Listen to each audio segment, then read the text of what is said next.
Workshop is Sunday night.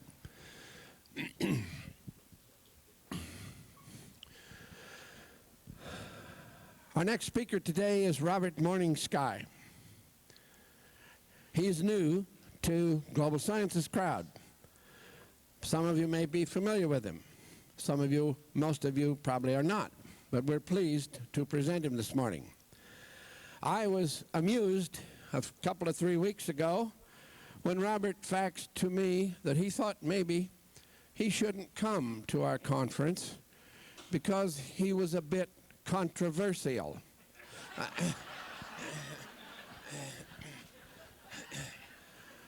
Anyway, I convinced him that this crowd is ready for that sort of thing. If he disagrees with someone else, we live on that kind of stuff. Anyway, it's a pleasure to present him this morning and listen to him as he gives us the title of his talk, The Hidden History of the Earth.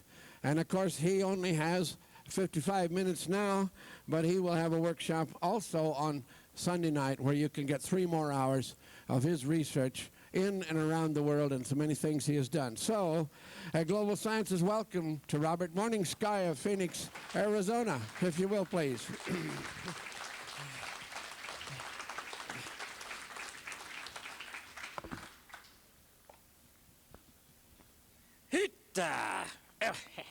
Doesn't work.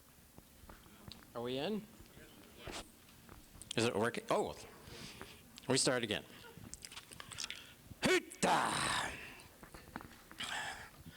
Ladies and gentlemen, I am a nobody.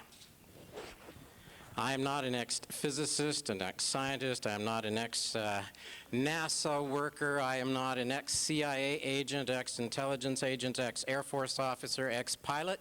I am not an ex-shaman, an ex-medicine man, an ex-elder. I am a nobody, and I'm proud of it. Now, let us tax your controversial nerve. I am full-blooded Native American. I come from a culture that hundreds of years ago looked out on the great waters of the universe. And out in the great waters in the mist was this enormous thing, a ship. It was an unidentified floating object. And some of the human beings of my world, my ancestors' world, said, "Look, it's a UFO." And they welcomed these benevolent aliens who came bearing gifts. They welcomed them with open arms, taught them everything they knew, and the benevolent aliens, who looked a little bit like human beings, but they were awfully pale and frail, and somehow what they said and what they did didn't match. They spoke with a tongue that went in 2 directions, a forked tongue. And everything was good when the benevolent aliens showed up on the shores of the world of human beings. And a few renegades on the hill said, "Wait a minute, are you going to let just anybody who knocks on your door in? Are you going to let every stranger who comes to your door come in?" And some of the elders said, "Oh no, benevolent aliens told us they would share with us the secrets of the universe, the true divine one." And so the renegades were ostracized. Let's go back up in the hills. And everything was well until one day, one of the maidens of the tribe came staggering home. She had been abducted by the aliens, but it was for benevolent purposes, said the aliens. It was in the grand scheme of things. It was ultimately their manifest destiny, and with these maidens, and they must have agreed to it at some time in their earlier life, a new race was going to begin in this new world. And everything was all right until the aliens wanted more. It was their manifest destiny.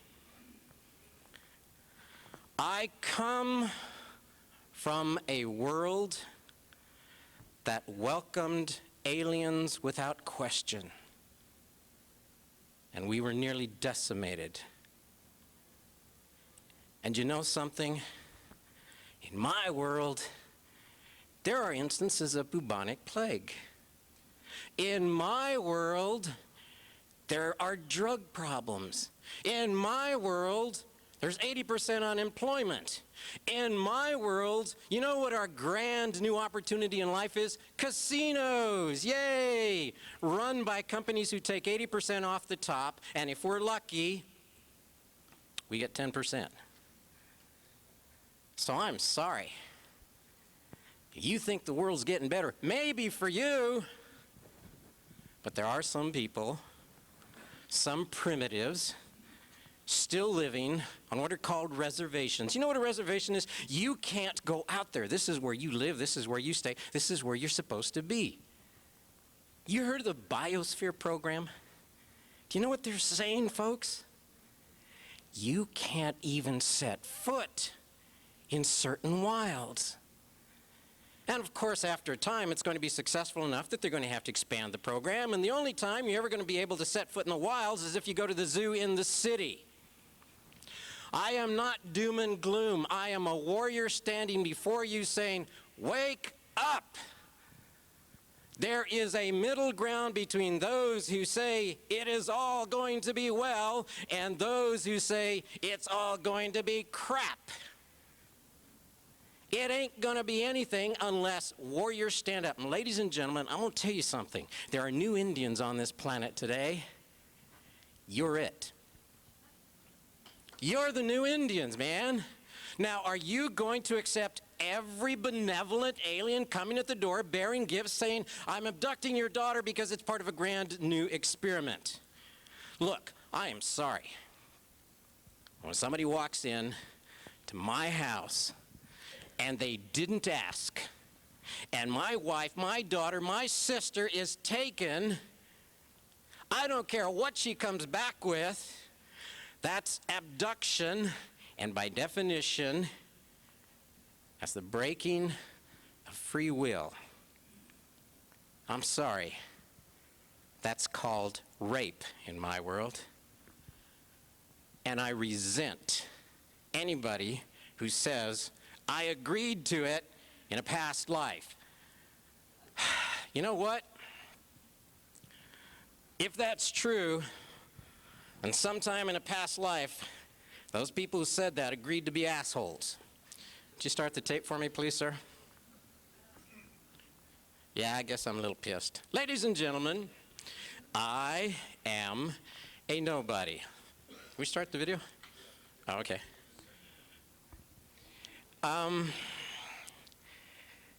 I don't get invited back to conferences anymore. Matter of fact, my best buddy Art hasn't called me in a long time, which is cool, because I found something out. I found out that if I went, you know, in 1995, I did 48 conferences in 52 weeks. I went to that, I like that, what is it, the Whole Life Flea Market. I love that designation. My last appearance there was over a year and a half ago, and I still haven't gotten paid.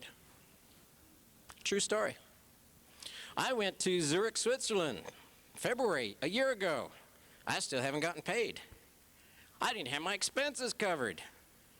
So I got to say, when the Global Sciences Congress said, yeah, we'll help you get here with a room and airfare, I'm like, are you guys crazy? Have you no idea what the UFO and New Age community is about? It's about bilking the speakers and the people who come in and the exhibitors and then saying we ain't got no money because it costs so much to put it on. All right. I had a lot to say in just a few minutes. I got to get you really upset. Got to pucker you up in your chairs. Ladies and gentlemen, I am a nobody. And what I mean by that is that I am from the very bottom of the barrel. I am one of those primitive savages. I had to learn English. English is the dumbest language on the face of the earth. I have had the good fortune in my early career to be a performer. I have, in the Native American world back home, I have been known as the professional Indian because I get to go and dance and tell stories. I get to be Indian. As a matter of fact, I was going to dance here, but they kind of, my bustle just don't fit. About 3 years ago, I told a story. I was invited to a conference. I said, tell us a story about your granddad. And I told him a story. I started talking to him about star beings. And I got invited to conferences. The next thing you know, I am in every magazine. I'm on every radio program. I'm getting invited all over the planet because people wanted to know about star beings. No, Robert, look, we don't want to hear that benevolent alien unidentified floating object story. Tell us about the star beings that are going to be here to rescue us. And I danced in the last 3 years almost everywhere except Florida. I still haven't danced in Florida. I've had the good fortune to be able to stand in front of people and say, you know what, I'm a warrior. That doesn't mean you have to be on my side. Doesn't mean you have to be against me. I went to Australia. I took my dance troupe there, and wow. I tell you, we were inundated with requests, magazines, TV, radio. My group's name is Mock Show. I was interviewed by Nexus Magazine when it was just starting out. Duncan Rhodes, he's a great guy. I highly recommend the magazine. If you don't know, there are very few things in the New Age UFO community I'm going to recommend. Global Sciences Congress has suddenly catapulted to the top, and Nexus Magazine is close. In Australia, we did 16 cities in 21 days. And I tell you, they loved it. Because an Indian in Australia is like an Aborigine in the United States. I mean, when we talk about Indians in Australia, I was it, or my troupe was it. We were invited to a festival, the Warana Festival. We had thousands of people who came to see us. In fact, they had to close the park down when they came to see us because nobody was at the other booths. We had complaints from Thailand, India, China, all over, because everybody wanted to see my dancers. Now, this is Mock Show. I don't know if you can see it. This is yours truly right over here in the, be your right. This is Billy Whitehorse on your far left, 3 years old. One of my lead eagle dancers, and then this is Richard Bugby. He's now the assistant director at the Museum of Man. First time in history, that Maori, Aborigine, and Indians ever danced in a circle. And you know how it happened? It came out of my pocket. My dance troupe and I said, hey, let's get together. Let's do something that's never, ever been done. And here, ladies and gentlemen, is a family of nobodies. Maori, Indian, and Aborigine. Now, there's some sound here. I hope you can turn it up. About 2 years ago, I got together with some of my Aborigine friends. We got in a park. We got dressed up and said, hey, let's just dance. This is called a fancy dance. Can you turn it up a bit?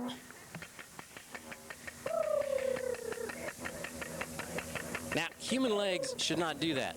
Now, can you rewind it back to the start of his dance? Now, ladies and gentlemen, I got to tell you something about us primitives, us savages.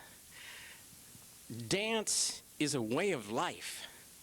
Dance is fire. Dance is passion. Dance is your signature in life. It's what you do with your body, you know? And there's also a secret here, folks. There isn't a primitive woman in the world that doesn't know this secret. If a man can't dance, then he can't dance. All right. Yeah, that's good. Now, I want you to watch this, gentlemen. This is a fancy dance. I tried it, almost killed myself. Purpose of this dance is to get attention from the females, because in the primitive world, it's always the male that has to get the attention of the female. Look at these legs. No chance. So me and my feeble way, I put in my 35-pound outfit. This outfit weighs 35 pounds. We'd been dancing the afternoon. I said, okay, let me show you a courtship dance that men do for women. Yeah.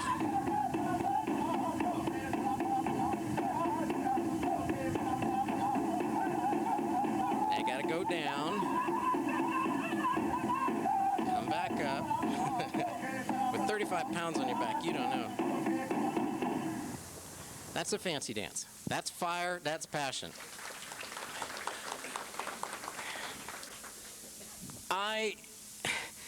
These are my guys. I'm sorry, that was my Aborigine. I've had the privilege of speaking in public schools to kids about being a warrior. I not once talked about benevolent aliens. I didn't talk about Indian problems. I talked about being a warrior. Get your knowledge, get your skills, learn.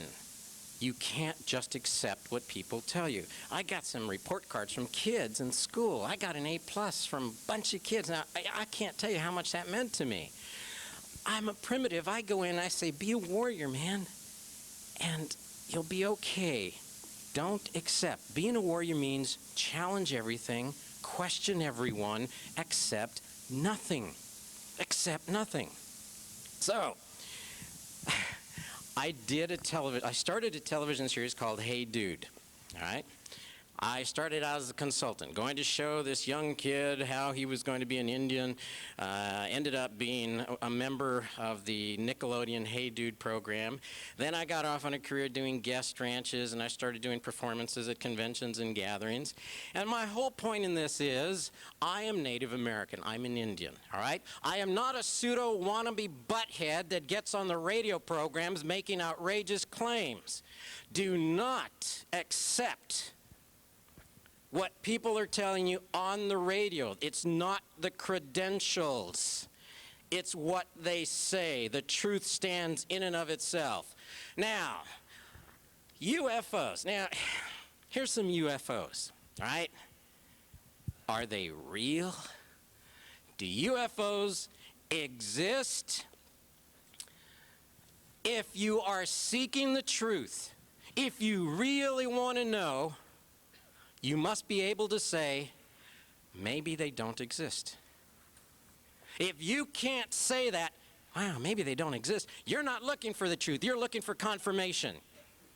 If you are a researcher, if you are a seeker of truth, it is possible they don't exist. Check it out. Oh, March 13th last year in my hometown, suddenly a V formation of lights all over the sky. Hundreds of reports from all over the Phoenix area. You know, it was funny. I wasn't there. I was on an expedition in the Canyonlands of Utah. I come back, and my family says, oh, hey, there were Phoenix lights. Really? Yeah, one of the, couple of the newscasts said something about Phoenix lights. Now, this is the video that we got to see. I hope you can see this. This is the video that they got to show us on the newscast. But you know what's funny? Nobody made a stink. Nobody said a word. There was no big uproar. It was like lights in the sky. There might have been 2 or 3 individuals.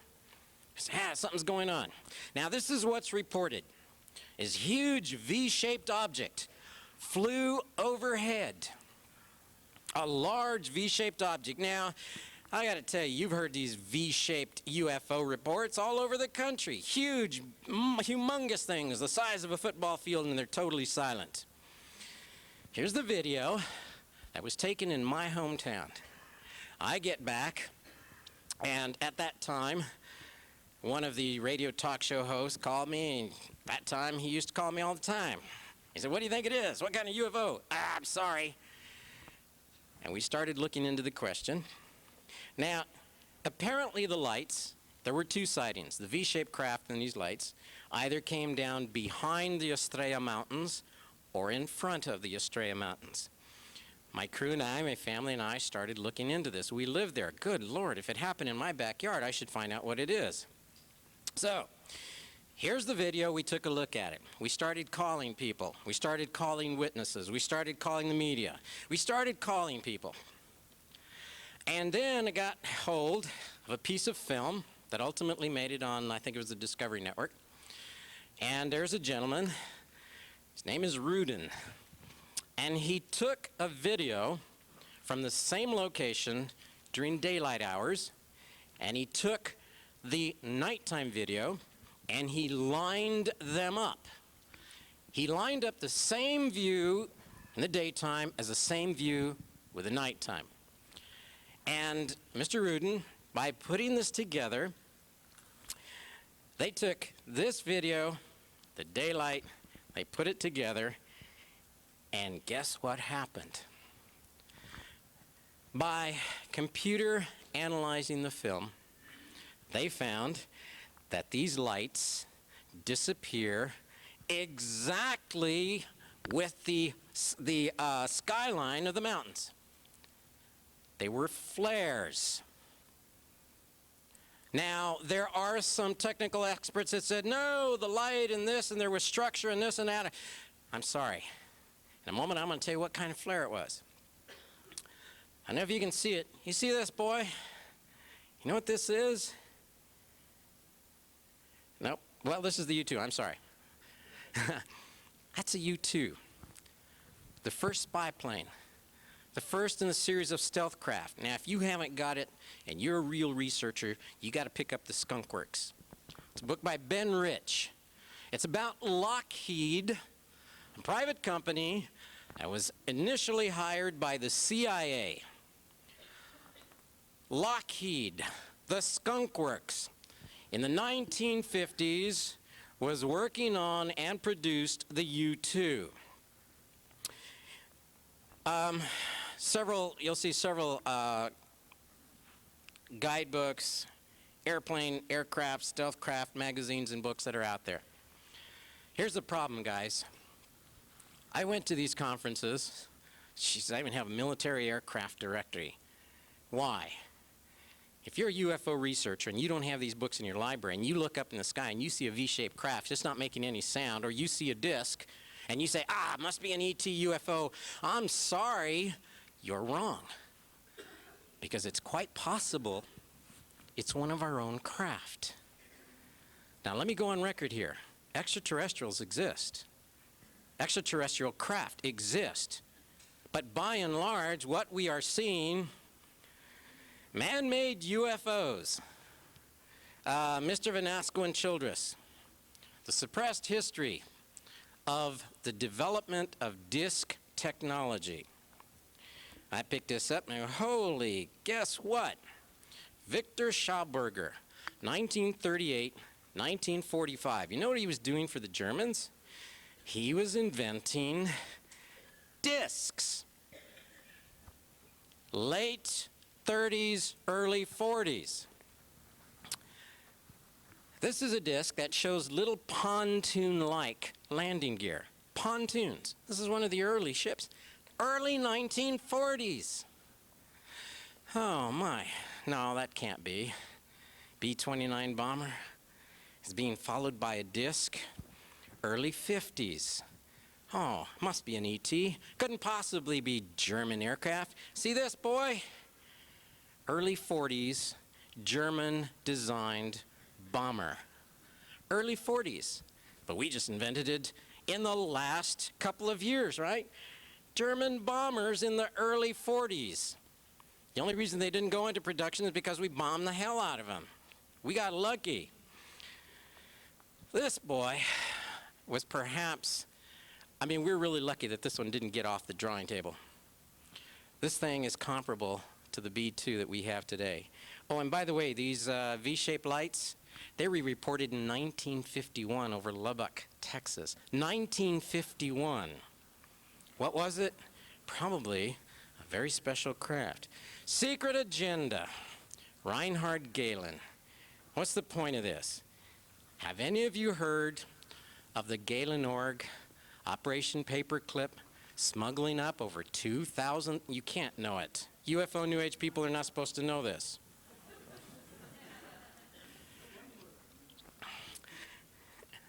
Yeah, boy. All right. Here's one of my favorite guys. Who's that? Dornberger. Who's Dornberger? Yeah. You know who he came to work for after he got smuggled out of Germany? Bell Aerospace. Bell Aerospace. See this? Werner von Braun and the German scientists that were extracted from Germany, and they came to work. This is at White Sands, New Mexico. You know what this is?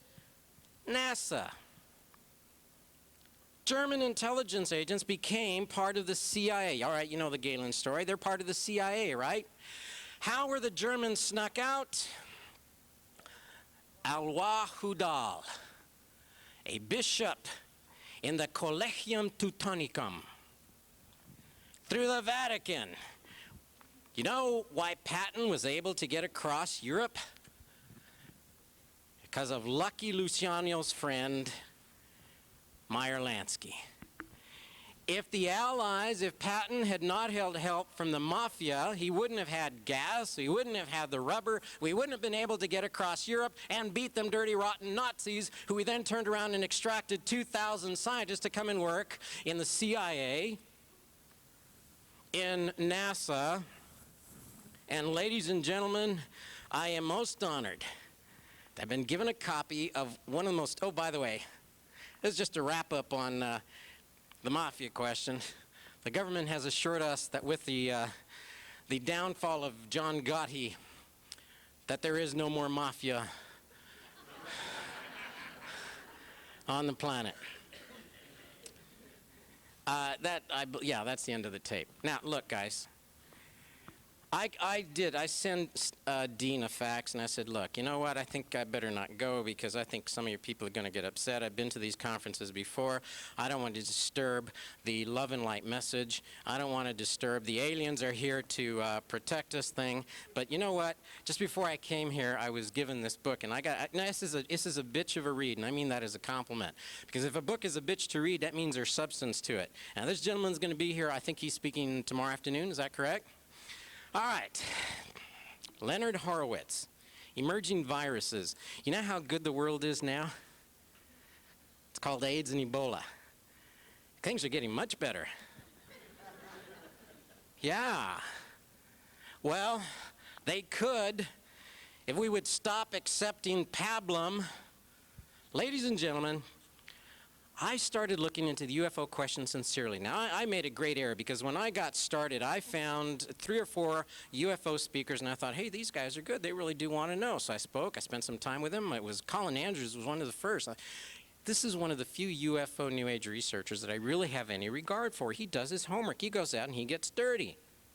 So I thought, oh, well, maybe the UFO people really want to know. So I started looking into the UFO question, and guess what I found? I found the Nazis. I found that at the end of World War II, the Nazis, the CIA, the Mafia, the Vatican, and the government were all working hand in hand to defeat those evil, rotten, nasty Germans who we then brought over in Operation Paperclip to work in NASA and the CIA and Interpol and working with Eli Lilly, the Merck Industries. Come on, guys. I went to a conference here not long ago. Hold on a second. I'm getting worked up.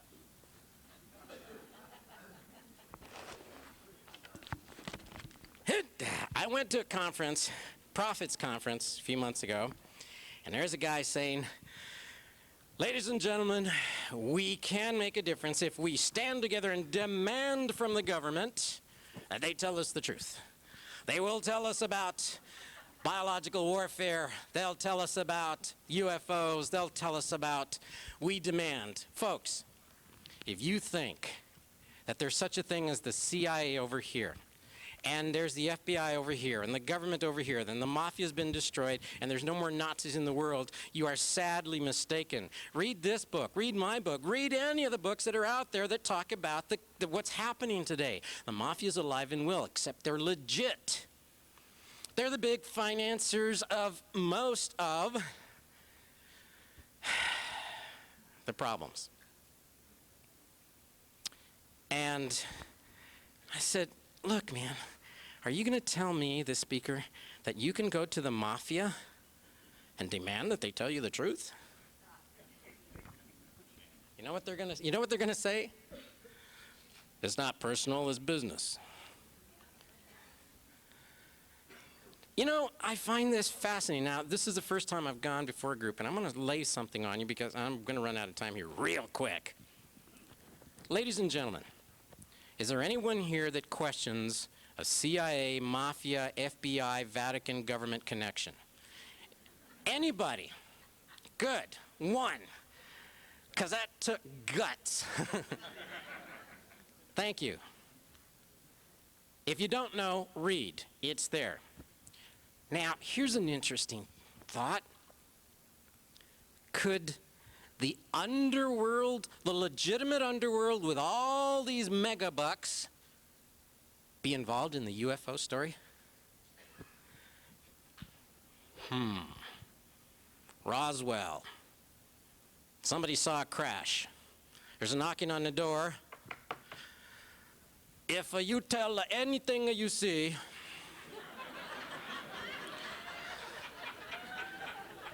that's an Indian accent, ladies and gentlemen. If you tell anything you see, you get a concrete to boots you not to come back. It's not business, excuse me, it's not personal, folks, it's business. Now look, I don't get in trouble, well, after my court date next month, because I was in the wrong place, behind the wrong fence, looking at the wrong thing, and some guy named Tony the Fish, who is the security guard for this company. Ladies and gentlemen, there's a hidden history in our planet. And it's in Mr. Horowitz's book, it's in our book. We've written several things. Ladies and gentlemen, I have the pleasure of presenting you with a monster, Guardians of the Grail. I wrote this book because I found out that there is a conspiracy. Now, look, folks, if you guys get together today and you decide that the whole life flea market sucks, that's a conspiracy. Because you've gotten together and you're expressing a common goal. We want the people to know it sucks. Can I say that here? It sucks. And I wrote this book because I found something out.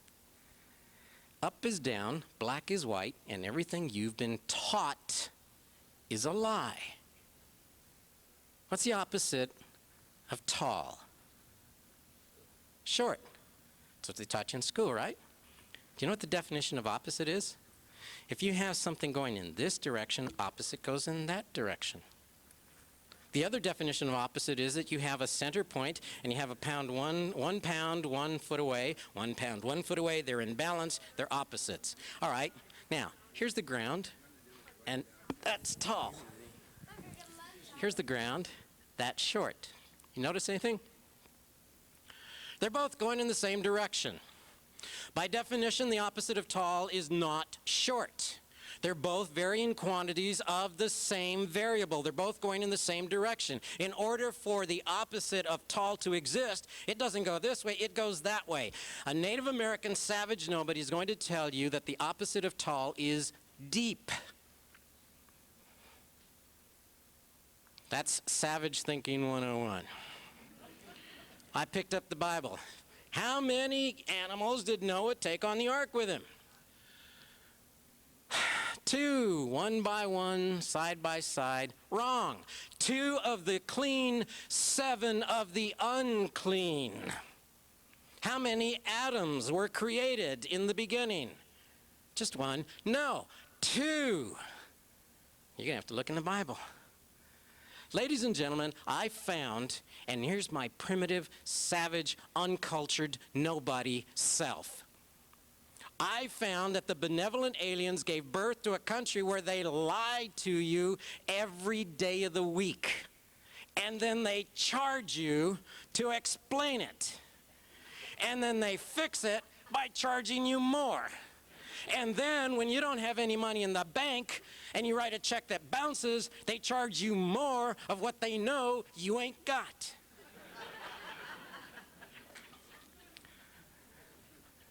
The Templar Knights did not find their origins in England.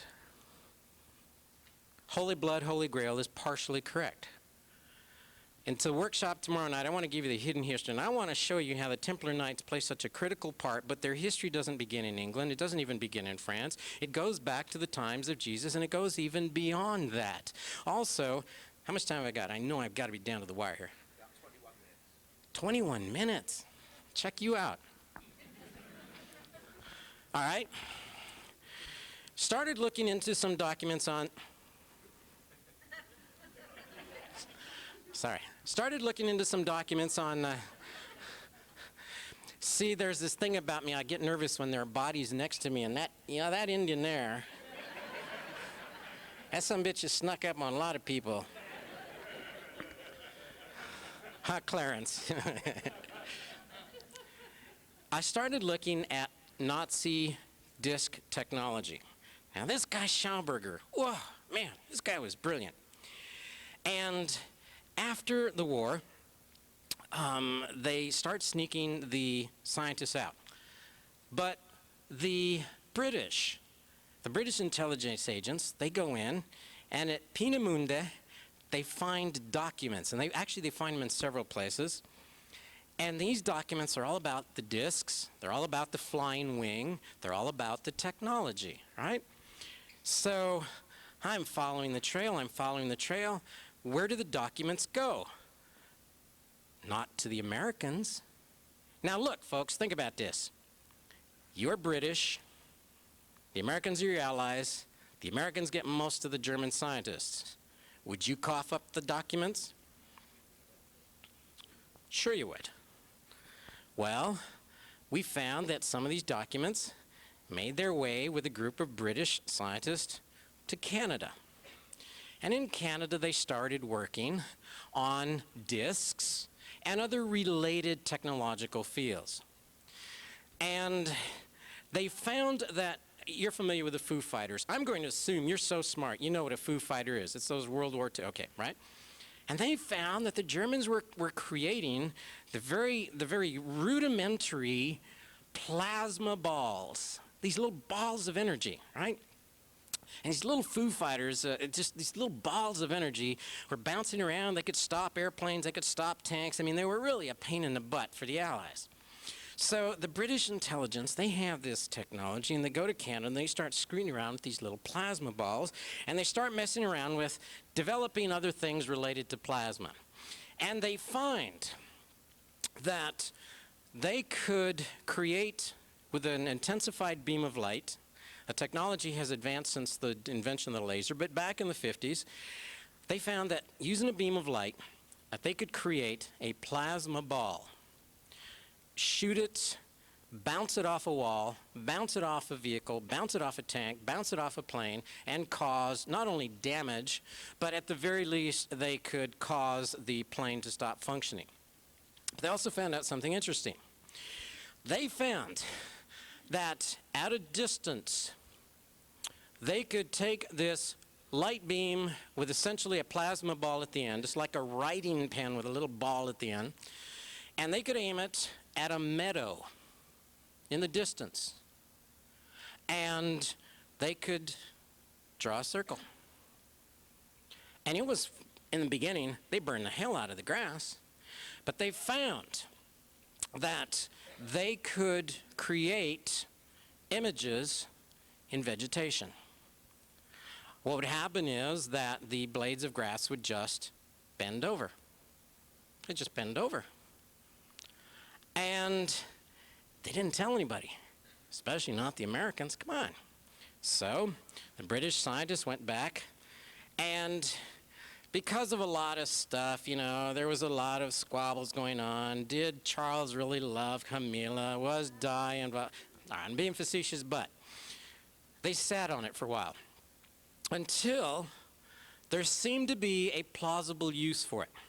So they started experimenting in some of the new technology stealth ships, and they would, near military bases or in places where they felt confident that they were fairly secure, they would aim down at the fields below, and they would start, in the beginning, they were just shooting balls of plasma. So initially all that was found were these little round circles. Then they started to get cocky. One of the pilots goes, "Yeah, well, you watch this. Zip, zip, zip, dot, dot. And I can write my name in the snow," he said. So, yeah, you're in Daytona, that's right. You wouldn't know how to do that. But here's the point. In the 1960s and 70s, German technology from the 40s was advanced to the point where they had the capability of creating patterns in vegetation.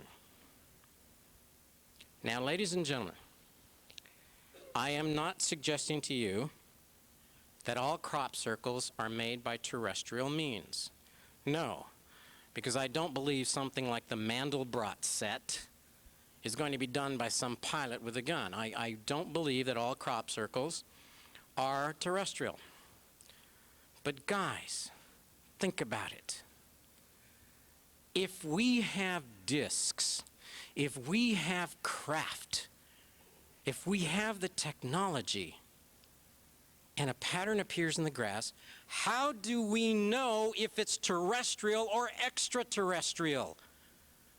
We don't. And so I am offended when people go out in the field, "Ooh, they're here to save us. Look at the messages." All right, look, maybe some of them are messages, but you know what? I got this real sneaking suspicion because of my primitive savage nobody's self that it's probably some civilized man with a gun. I can make a pattern in the grass. Maybe I'm wrong. But when somebody stands in front of you, and I know they mean well, but bottom line, when there is a pattern in the grass, you do not know who made it. I am very familiar with Pat Delgado and Colin Andrews. I'm very familiar with Busty Taylor. Colin doesn't want to go on the circuit anymore because there are too many people going out there saying every single crop circle is a sign from heaven and they're going to save us. Maybe they're not. Maybe we're being fooled. Also, I'm running out of time here, but suppose you got technology. Suppose you got secret stealth craft. Anybody know about the SR-71? It was invented, it's the Blackbird. It was invented by Lockheed for the CIA in the early 60s. That craft was kept hidden for 10 years by Lockheed and the CIA. In fact, the Air Force now admits that in 1974, when they started looking for bids for their own stealth craft because they knew the technology existed, they asked everybody except Lockheed. Lockheed had to go to the CIA and said, "Look, we need permission to bid on these new craft because look what we did for you." What this means is the Air Force did not know that the CIA had black craft for 10 years. This is admitted by the Air Force, the CIA, and Lockheed, folks. It's absolutely fact. Now, what does that mean? What that means is that there was an Air Force pilot cruising around in his little bomber, and he got zapped by an SR-71 and legitimately could not explain what he had seen. He didn't know about the SR-71. The Air Force was working on Project Blue Book in the 60s. It wrapped up when? 1969. Do you know the SR-71 was already flying for years? And the Air Force didn't know. Which means an Air Force pilot who was flying around in the 60s, and he says, "Wait a minute, I saw this unidentified craft, and Blue Book is wrong." You know what? He didn't know about the SR-71. And then comes along the F-17A, another stealth craft. And do you know something?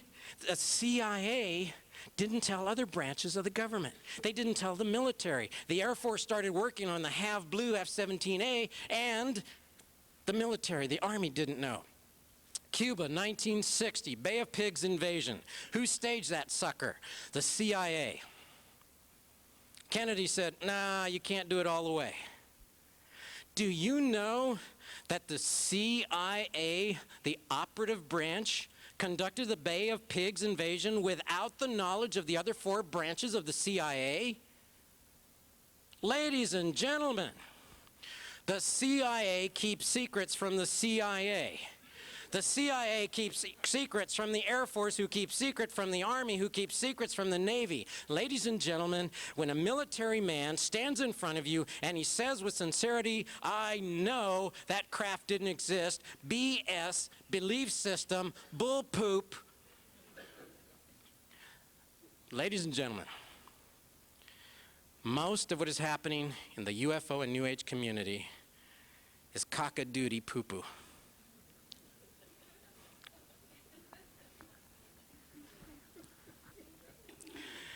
If you seek the truth and you refuse to believe that UFOs may not exist, you're not seeking the truth. If you say all aliens are benevolent and you refuse to believe that they couldn't be malevolent, you're not seeking the truth. I come from a society that suffered at the hands of benevolent aliens. I have a problem with that. Okay? Do your homework. Accept nothing. Put me at the top of your list. Don't accept a damn thing I tell you. Question and challenge all of it. Go and pick up every book you can. And folks, it can't be just UFO and New Age books. If you don't have history books, if you don't have technology books, if you don't have Jane's Military Aircraft Guide, you ain't seeking the truth. And one more last quick blasphemous thought. Roswell, New Mexico. You know what? If you were going to go out there and investigate the crash of some disk, and it just happened to be on a reservation, who would you ask?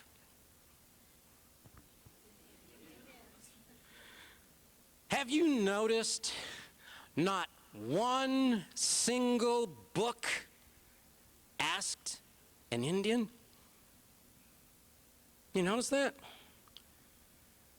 Did you know that Project Blue Book does not mention Roswell once? There is some very interesting things going on here. Until a UFO researcher appears, all of these sightings didn't exist. 1 month after the lights in Phoenix were sighted, I issued a report. I put it on the internet. A full month before another very famous, and he's absolutely correct, UFO researcher said, the aliens are coming to Phoenix, it's a new age. You know what I said? It's stealth craft. You know what he said? It's the good guys.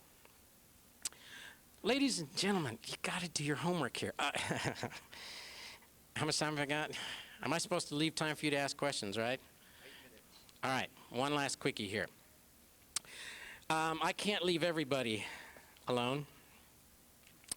I started looking into CIA, mafia, intelligence, government, and all these links, and I found, every time I found that I thought I'd unlocked the ultimate conspirators, I found that I had to go further back in history.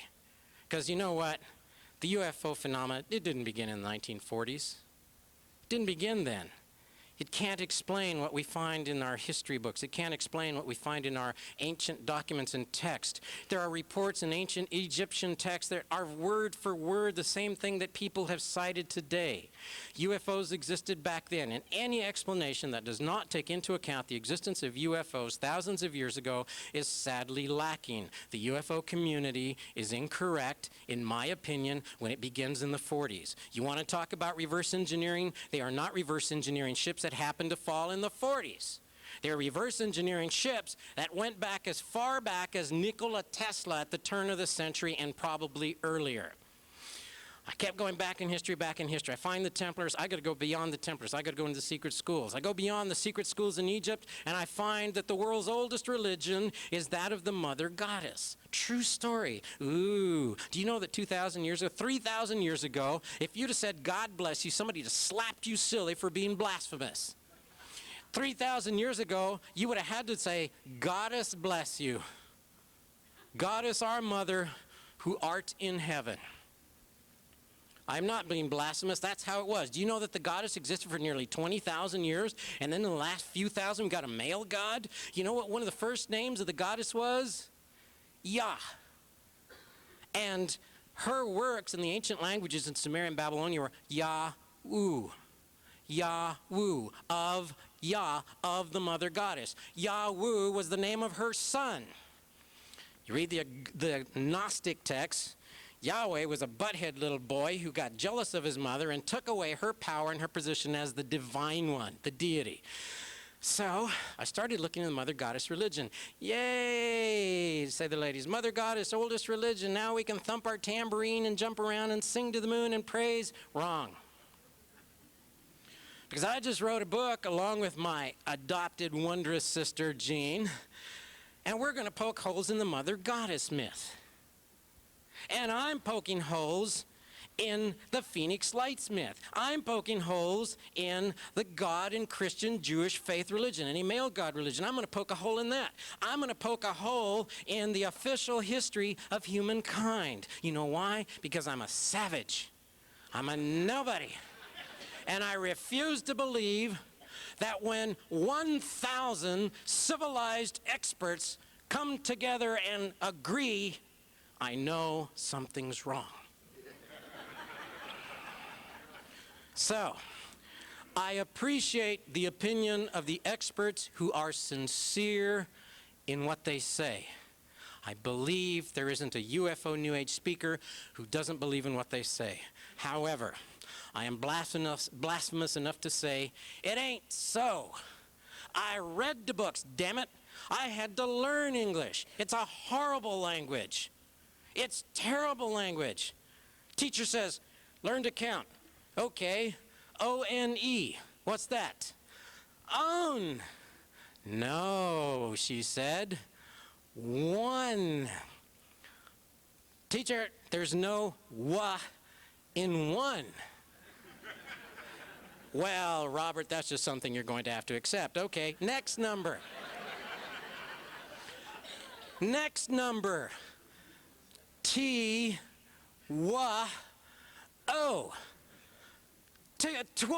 Two. No, Robert, that's two. Whoa, wait a minute. I don't see a wa, I gotta pronounce it. I see a wa, I don't pronounce it. She said, no, you don't get it. Look, let's go on. Let's learn some real simple words here. Who, what, when, why, and where. Pick any one of those words. Okay, why? How do you spell it? W-H-Y. How do you pronounce it? Why? No, Robert, it's Hawaii.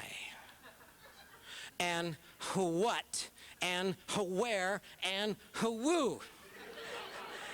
And I said, whoa.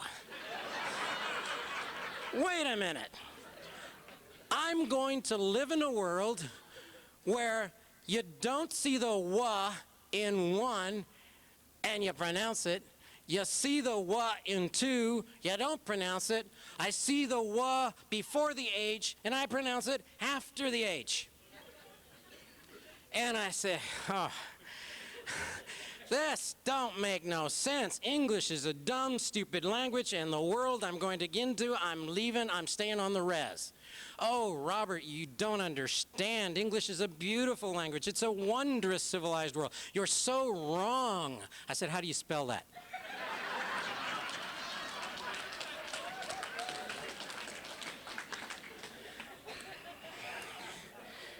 Question everybody. Challenge everything. Accept nothing. The messenger is not the truth. The message is the truth.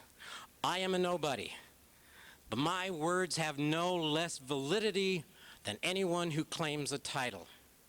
I will stand on the words. I will stand on the work. As for me, I'm a nobody. Tomorrow night, in 3 hours, I'm going to attempt to give you the hidden history of planet Earth with some highlights that some people who've been here, they've never heard before. There is a hidden history, and everything that I will tell you tomorrow night is documented fully and truly. I've run out of time. My apologies. We don't have any questions. Very quickly, Jean Romeo, because she's going to start taking my place on the circuit. Jean Romeo is my adopted daughter. Yes, ma'am, just a second. My adopted sister. Where is he, Jean? Come here a second, real quick. I want you to meet this lady, because she helped me co-author this book on Salkakar, the mother goddess myth. Yes, the goddess religion is the oldest one on the planet. However, don't accept everything you hear about the goddess. There are some errors. This is Jean Romeo, my adopted sister. She's going to be at our booth here, and we've got books, we've got tapes. I've got a brand new tape released for this program. It's called The UFO Dogma. Bible, Babel, Jesus Christus, the hidden Jesus Christ, the truth behind the Bible. I've got a dozen tapes out there. She's the one that's going to take care of you. Dean Stonier, thank you. Carol Wagner, ladies and gentlemen, you have been most patient. I am a nobody. Hoota! All right, thanks very much.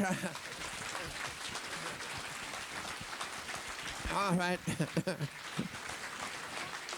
All right, thanks, Robert.